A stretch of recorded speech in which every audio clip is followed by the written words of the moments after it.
Hello everyone and welcome back to my channel. Today we're back with another roundup as it's the end of September and we're leading into spooky season. This month I think I did pretty well, even though I finished 2 of the books this morning.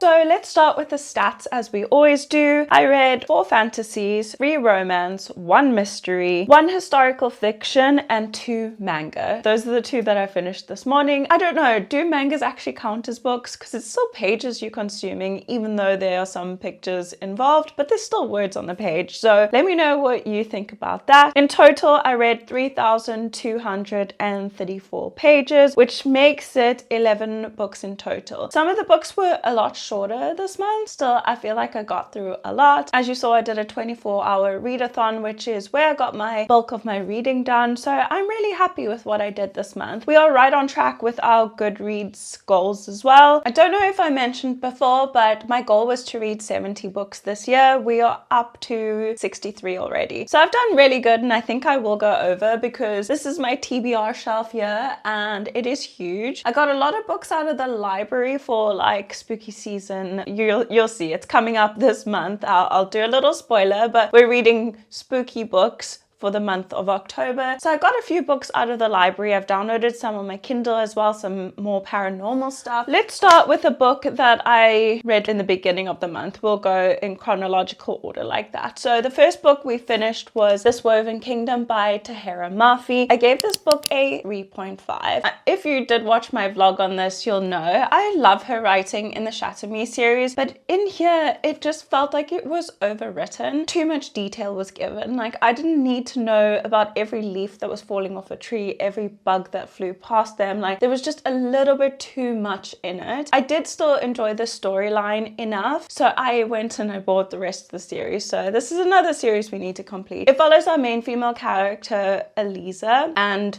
the main male character, his name's Kamran or Kamran, because it's in Persian mythology. So they do have like 2 types of races. They have the clay and then they have jinn. And jinn is basically born from the devil and clay is made from the earth. They call clays human beings now, but jinn still run among them, but as humans do, they want to overrun everything. So they've run most of the jinns out of town. Those that they come across, they usually kill. So jinns are magical or have magic abilities and they're not allowed to use them while they're in certain areas of this world. Eliza, she's actually a jinn, but she's actually descendant from like royalty. So she's actually a queen, and she has a run-in with Kamran, who is the next in line for the throne. He's a prince. He's just taken by her. He realizes that she's a jinn, but he doesn't realize that there's a prophecy about her. So it kind of just has them going back and forth. He's very suspicious of her, and then the government finds out about her and they hunt her down. He feels really guilty because he doesn't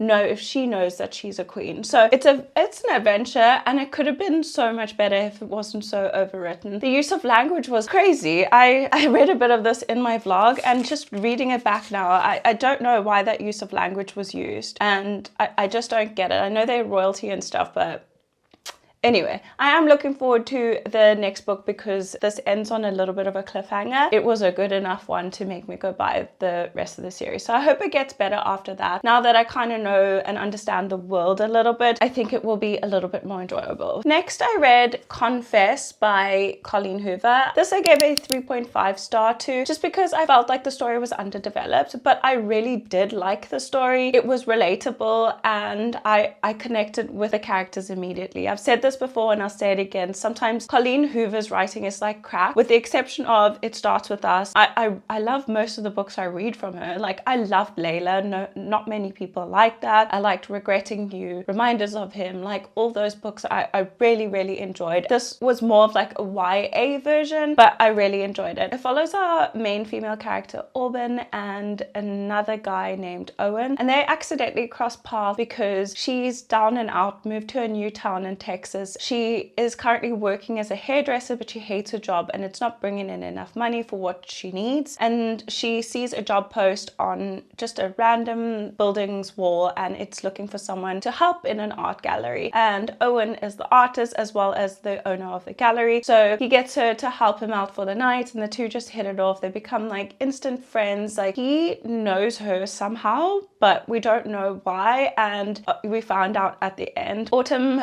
went through something really, really traumatic, as Colleen Hoover is known to write, lots of trauma. So her boyfriend died when they were 15 years old. That's why she's moved back to Texas to be like closer to his family and stuff. But his older brother's a jerk and it's a lot of trauma. But I really enjoyed the story and I would recommend it. It was just very heartfelt and the trauma felt really real. I enjoyed it. It's Colleen Hoover.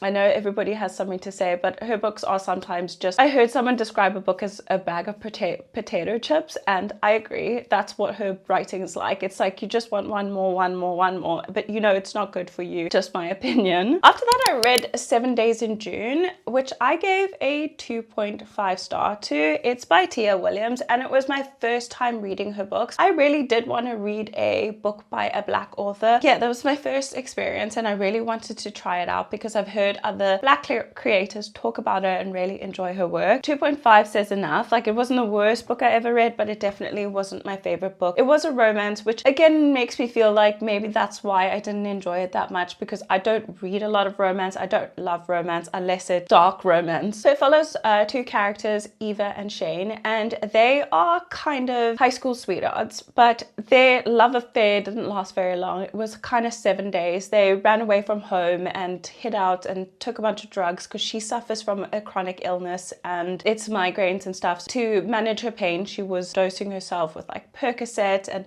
a lot of other drugs, and he was an alcoholic, and they were just very toxic to each other. She was suicidal, put it that way, because of the pain and all of that, and her life wasn't great. She moved around a lot with her mother because her mother jumped from man to man to man, and she just wasn't a happy kid. She never really had any friends, and Shane was the first person that like understood her. So they had this whole big love affair for a week, and she ends up ODing. He calls her mom, she comes over, and she never sees him again. Never. It's kind of carried with her into adulthood. Both of them are authors, and they both are really good award-winning authors, and at a literary event they meet up again, and it kind of just drags up all the past. And yeah, and saying all of that, I thought I would like it, but it focused a lot on like racism, and it was just a bit too radical for me. Like I said in that video, I am brown, I've experienced racism, but the way they described it in the book was radical. Maybe it is just like that in the States. The way they just spoke about it, it just wasn't to my taste. Then again, I don't mind children in books, but the way her daughter was written, she's 12, but she was speaking like a teenager, like someone from 16 to 18 years old, about her ambitions and her goals, and she's trying to be a therapist, so she's charging kids money to come to therapy with her, and the way it was written, I really didn't like it, and it was really annoying. So that's all I'm going to say about that, but I wouldn't recommend. I thought it was really boring, and it could have been better,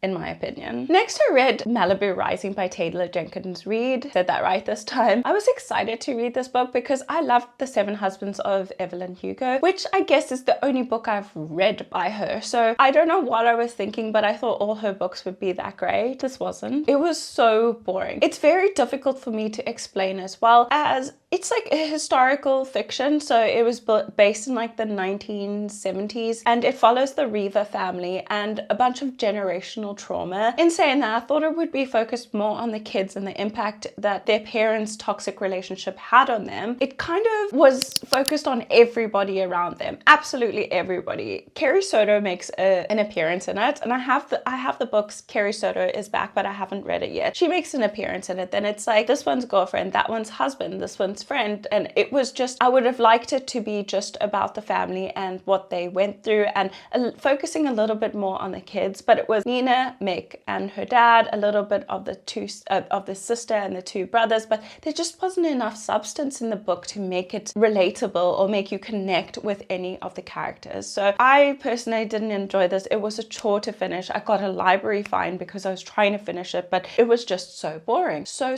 boring, and I just didn't want to DNF it. at the moment I have a thing with DNFing books. I pushed myself. I know I shouldn't have, and I ended up giving this a 2-star. Would I recommend it? It depends on your taste. I'm not saying it was the worst thing I ever read, but it definitely wasn't to my taste. Then next we move into, literally, this is terrible, but next we're moving into my 24-hour readathon and the books that I read in there. Because after that, I literally went into a little bit of slump. For like 5 or 6 days, I was like, I don't even want to look at words on a page. So this is kind of the bulk of what I read last month. So firstly, I read Vicious Darlings, which is the 3rd book in the Vicious Lost Boy. Is it called The Vicious Lost Boys? I think so. Let me just double check. Yeah, it's The Vicious Lost Boys. That's the series. So this is the 3rd book, and it follows more of Winnie Darling. I've spoken about these books before, and because it's the 3rd book in this series, I don't want to say too much, but I really enjoyed it. It was 250 pages, and I read it in like 2.5 hours. So that's the fastest I've ever finished a book, just because I love it. It is a dark romance, but fairy tale retelling, and Peter Pan is one of my favorite Disney movies. And it kind of stays true to like the original plot points, but just with a darker adult theme running through. Loved it. Loved it. Absolutely loved it. I've never given any of them higher than a 3-star because it's too short and it doesn't go into enough depth, but it's still quick, easy little morsels, and I absolutely love it. It's dirty, it's smutty, and it's dark. Love it. Would recommend if you are into that, because honestly, I fly through it. You don't even realize how much you're reading. It's not like smut. There is like some things happening, like fighting, and yeah, it's really good. I enjoy it, but it's not a 5-star. Next, we moved into The Final Gambit. I was really excited to finish the series, and I was really excited for the last book because I thought like, yeah, we're gonna get like real answers now. We didn't. It basically set it up for the next spin-off series, and I hate it when they do that. Like, I just completed an entire series to just make me buy another series to see what happens. So, I mean, we kind of find out why Avery was left the money and what was going on, but there's still so many questions left to answer, and I just don't feel like that was a great way to end the series. I felt like each book followed the same blueprint. The first book was great, second book was basically the same as the first book with a little bit of different plots and a little bit of a different twist, but kind of just the same outline, and the third book followed suit. So I was very disappointed in that, and I thought that it just could have been more. The plot twist could have been better. There could have been higher stakes. Hello, this is like a billionaire's inheritance you're getting, and they just playing games. Like, it just doesn't make sense. But it is YA, so I don't know why I expected so much, but I ended up giving it a 3-star.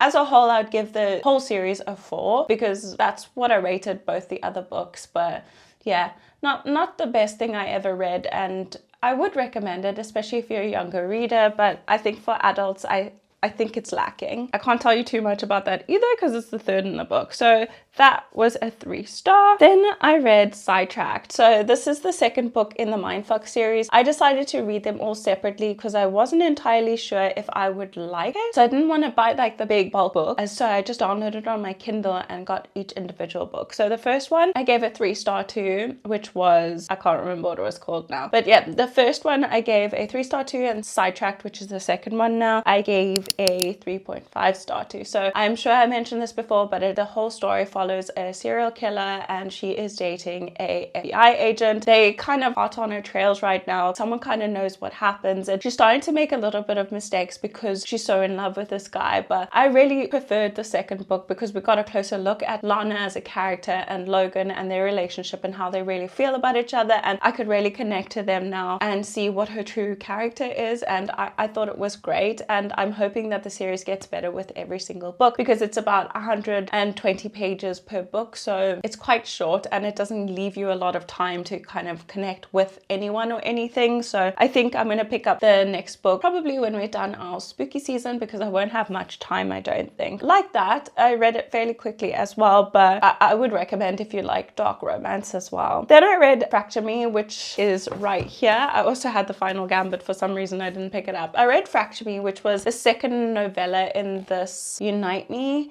The first book followed Warner, and the second book in here follows Adam. I feel like Adam is so toxic, but I also don't want to get too much into it in case you haven't read the Shadow Me series. Most people have. I gave the novella a 3-star. It was only 72 pages, so it was very quick. I liked Tara's Tahira's Murphy.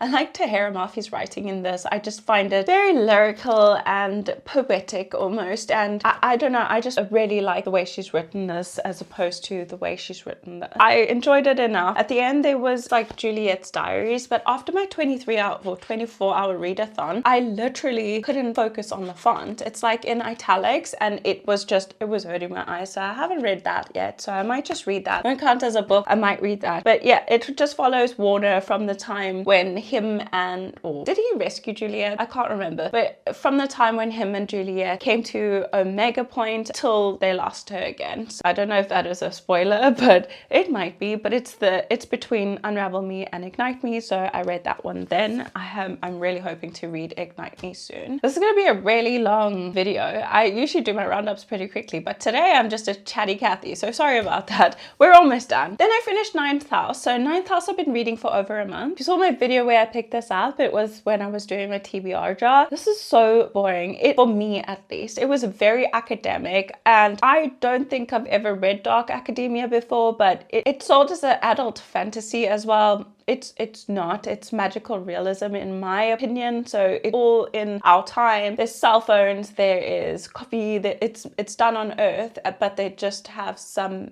magic. But the magic isn't coursing through your veins. It's like man-made. So you can take certain drugs. There's ghosts and stuff like that. It wasn't like Harry Potter. So it was more of like an urban fantasy, I think. It wasn't sold to me that way, and I love the cover, but I didn't enjoy it. It got better, I want to say, for the last maybe 50 pages, but I read 400 pages before that to get to it. It was just all over the place. I didn't enjoy it at all. I think I give up on Lee Bardugo, although Hellbent is looking more interesting. I gave this a 2-star. Would I recommend? No, it wasn't good. I commented on a girl's TikTok as well where she was reading it, and I told her I had initially DNF'd it at like 220 pages, and when she got to page 220 she gave up as well. She was like, I can't do it anymore, it's so boring. Am I dumb? Am I just not understanding? But I don't see how you could tell with my reading taste like this. Then I read 2 mangas this morning. I actually finished them. I read Deathtopia Part 2 and Happiness Part 2. Deathtopia is like, it follows like a group of teens who are like in the FBI because they have like special abilities. There's the species of people called a cheetah, and they are born to commit crime. So the one guy, I can't pronounce the names, but one of the main guys, he gets recruited to help them because he can see them where no one else can. Like they can sense them, but they can't see them. So he can actually see them. So they recruited in, and it's himself and 3 other girls, and it's really cute and funny, but they like fight crime and stuff like that. I really liked it, and I gave it a 3-star. And then I read Happiness, which is again the volume 2 because I read volume 1 last year, I want to say. That is about a vampire in a high school. So he's also fighting crime, trying to, you know, stop the vampires from turning, and it's really cute. I mean, I couldn't say cute, it's pretty dark, but I really enjoy it. So I gave that a 3-star as well. That is all the books I read in September. I'm so sorry for rambling. I literally got up this morning and was like, I'm just gonna film this, and I didn't do enough planning. I just kind of wrote out my stats, so forgive me. It's an impromptu video, but I hope you enjoyed it. Please remember to like, subscribe, and click the bell icon for notifications every time I upload, and please leave me a comment telling me how many books you read this month. Other than that, that's it for me, guys. I'll see you all next week for spooky season. Bye.